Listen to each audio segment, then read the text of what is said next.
I think of us starting today with a quote that I had heard, and I'm almost positive it is from a very spiritual human, and it says, "We must fan the flame of hope that has been given us." I'm really glad that you started out with that quote about hope. It's really been a theme for me recently, I would say. There is so much, it feels like there's just so much all the time that's going on in the world, in our, whether it is at work or in our personal lives or just in the world around us in general. And how easy that it can be for all of us as a human race to get distracted and bogged down by those things that we're seeing out there in the world and what we're experiencing day to day. But one of the things that I've really been thinking about a lot lately is hope. That having that hope that no matter what our day happens to hold or even what the future will hold, that everything will out to not just our advantage, but the way that things are supposed to be. And so that's kind of the hope that I hold today.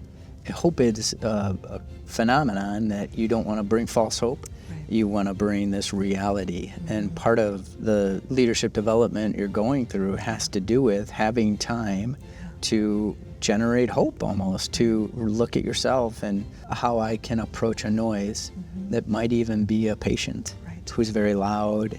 It could be a family member, it could be a team member. How do I still be present and not run away? How do we do that? Yeah, and connecting it back to hope, right? I want to connect it back to hope a little bit because it's that acceptance of the reality of where we are. Accepting the present moment that we're in it, completely, and that we're in this moment, and staying with it.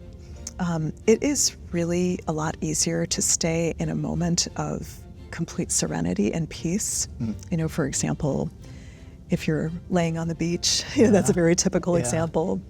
You're laying on the beach and you're listening to the waves crashing on the shore. I could lay there forever, and just listen to that. But when you have a sound room, like we had the sound bath, and you have these competing noises that are going on, that can be uncomfortable. And the challenge is to stay with the feeling and really experience it. And then to call upon other strengths that you have as a human being, as a leader, as a spiritual being, to be able to bring you back to, what the reality is about and how we can move through it in a way that is healthy and doesn't call upon maybe unhealthy behaviors to try to deny it or to try to numb oneself from, whatever that uncomfortable situation is. And we face it every day. Every day, multiple times a day. Every day.